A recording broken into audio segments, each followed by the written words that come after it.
President Donald Trump just dropped one of the most staggering prophetic bombshells in modern history, a potential U.S. takeover of Gaza with plans to relocate the entire jihadi population. As world events continue to align with ancient scripture, we have to ask ourselves, is this a puzzle piece, a prelude to the rise of the 10 kings, the emergence of the Antichrist, the dividing of the land of Israel, the unfolding of Gog and Magog? I'm going to actually show you the exact footage so you can hear for yourself. And if you don't understand, this is one of the biggest announcements that has ever happened in any U.S. presidency. I want to help you understand its link to the end times and the rise of the Antichrist. Here it is. And they can live out their lives in peace and harmony instead of having to go back and do it again.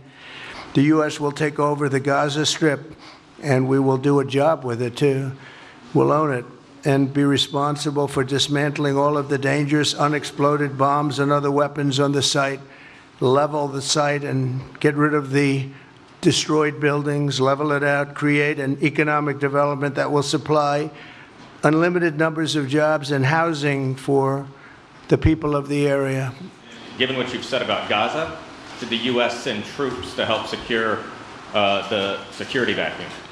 As far as Gaza is concerned, we'll do what is necessary. If it's necessary, we'll do that. I love Israel. I will visit there, and I'll visit Gaza, and I'll visit Saudi Arabia, and I'll visit other places all over the Middle East. President, do you support Israeli sovereignty in Judea and Samaria, areas which many believe is the biblical homeland of the Jewish people? Well, we're discussing that with many of your representatives. You're represented very well, and people do like the idea, but we haven't taken a position on it yet. But we'll be making an announcement probably on that very specific topic over the next 4 weeks. He has a different idea, and I think it's worth paying attention to this. We're talking about it. He's exploring it with his people, with his staff. I think it's something that could change history. Everything in Trump's statement, Netanyahu's shocked appearance, the look on his face was like, I cannot believe this is happening. The potential ancient biblical and prophetic connections and the geopolitical consequences. So I want you to watch the entire duration of this video, because if you're thinking, what does this have to do with me? Well, it has everything to do with you.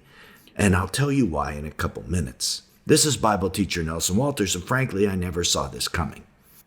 And I think this is a lesson for all of us, that when we don't see how the prophetic puzzle pieces fit, events like this will happen out of the blue that will completely change the geopolitical landscape, and suddenly you see the picture coming into focus. We just had one event at the end of last year, that was the fall of Syria, and now we have this one. Two puzzle pieces fitting together. Trump's statements were not just offhand remarks. He clearly stated that the U.S. intends to take a long-term ownership, management of Gaza. This isn't a temporary military intervention. It's a seismic shift that could reshape the whole Middle East and accelerate God's prophetic timeline. So what prophecies might be affected? Let's talk about that. Psalm 83 is a prophetic psalm that describes an alliance of 10 enemies seeking to wipe out Israel's name forever. Gaza is one of them. Syria is another.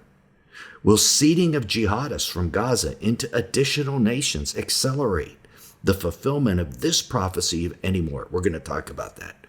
Joel 3 is a prophecy that tells us the land of Israel will be divided, and that Jesus will return to judge the nations for doing this. In June 2025, the UN has scheduled a summit to finalize the dividing, which may also lead to the Third Temple and the Temple Mount sacrifices. The removal of jihadis from Gaza will impact that, as Gaza will no longer be part of the two-state solution if this goes through. Daniel 7:7 and Daniel 8:9 tell us the Antichrist is going to rise out of this mess. And today we'll show you where and possibly when. Ezekiel 38 outlines a time when a coalition of nations led by Turkey, Magog, and Iran, Persia, will invade Israel in an Armageddon-like war. Anger over the dislocation of the people of Gaza and the sharing of the Temple Mount, all because of these other moves we just talked about, will likely inspire this invasion. We are seeing the early tremors of the Great Tribulation. The signs are all there. The alignment of nations, global instability, moral decay, all suggest we're on the brink of unprecedented prophetic fulfillment. So could Trump's Gaza plan be the next domino that brings prophecies and others like Zechariah 12 and Luke 21 to fulfillment? We'll only know if we watch. Jesus and the apostles commanded us to watch 16 times in the New Testament. In Matthew 25:13, he said, "Watch therefore, for you do not know neither the day nor the hour of the coming of the Son of Man." For the last 2,000 years, no one has known the timing of Jesus' return. We all agree with that. But did he give us signs in the form of prophecies that when they are fulfilled, we will know? So he wants us to watch for those fulfillments so we can judge where we are on the timeline. Watching, like we're doing in this video, is exactly what Jesus commands us to do. Let's start with Psalm 83. Psalm 83 is an ancient prophecy written by Asaph the seer. And seer means prophet. And it's a prophecy that has never been fulfilled in Israel's history. So it is a prophecy that is yet to come. It describes a group of 10 small nations or people groups that surround Israel on all sides in the last days and who conspire together, all 10 at one time, and call for their utter destruction.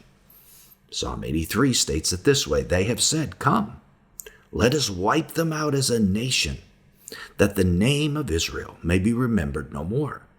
With one mind they plot together. They form an alliance against you. The tents of Edom and the Ishmaelites, Moab and the Hagarites, Gabal, Ammon, Amalek, Philistia," that's Gaza, "with the inhabitants of Tyre, Assyria has been joined to them. They lend support to the sons of Lot." Philistia in this group is Gaza, Assyria is Syria, and that's why we're discussing this today.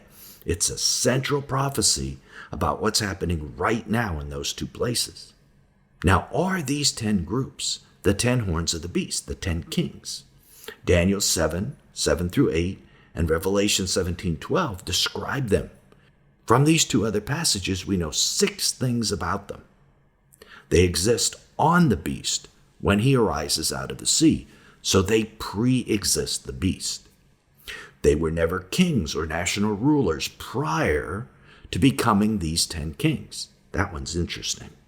They plot with one mind, in one accord. The Antichrist arises among them. The Antichrist plucks out or eliminates 3 of them, and they're 10 in number. Okay, Psalm 83 matches this in a pretty uncanny way. None of these groups in Psalm 83 were kings before. When you imagine the 10 kings, how do you imagine them? Because none of them could have been national rulers previously. There are 10 in number. Psalm 83 is specific that they plot with one mind. It uses the same words found in Revelation. And Assyria, is one of them. We know from Isaiah and Micah that the Antichrist is called the Assyrian, so this would mean he could rise from among them, if that's where the Antichrist comes from. So this group would fulfill 4 of the 6 points, and the other 2 we can't know yet. So far then, it's 100%. No other idea about the 10 kings can fulfill these Bible verses better at this point. Now, I know that's probably controversial. You probably have a different idea about the 10 kings, but that's the way it is now. Look at your theory against these 6 ideas and see if it matches as well. Now, how does the political shift caused by Trump's Gaza plan make this possible? Trump's plan is going to force out Gaza's jihadi population. If these fighters are expelled, they will need a new stronghold. Rather than put them in one spot, it would seem the prudent thing for the nations to divide them into multiple locations, just like these 10 people groups that surround Israel like a ring. Jordan and Egypt have already refused to take them. Both nations have already rejected the idea of hosting these extremists within their country. So the idea of forming refugee camps, maybe 10 of them at the perimeter of the Arab nations, makes perfect sense. The passage in Psalm 83 says people are living in tents. I don't know if you noticed that.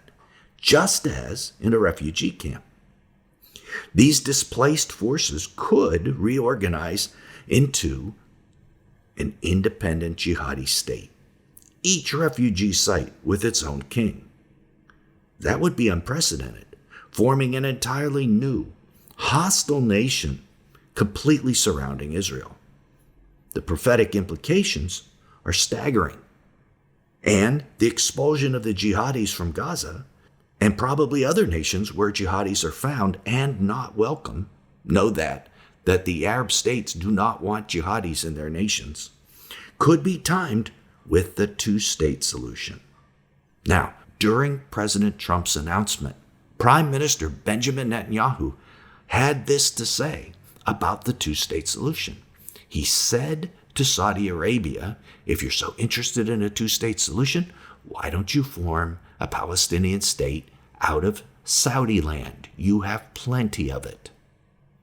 Isn't that interesting?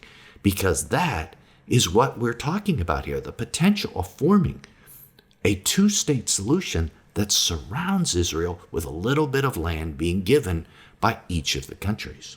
Trump was the creator of a two-state solution in his last presidency. And with his ego, he would love to be the one people said solved the Middle East problem.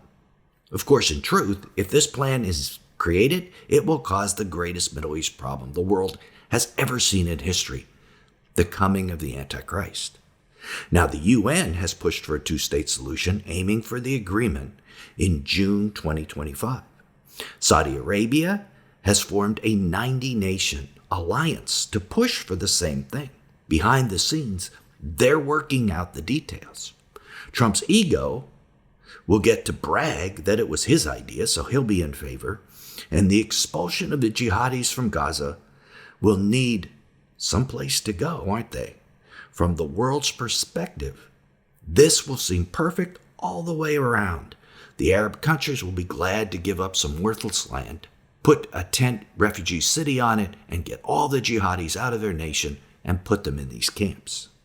Plus, the world will probably throw in a sweetener for Israel, allowing them to perform sacrifices on the Temple Mount and giving them some sort of third temple, whether it's a tabernacle tent or access to the Dome of the Rock, or maybe even building a small temple of some sort.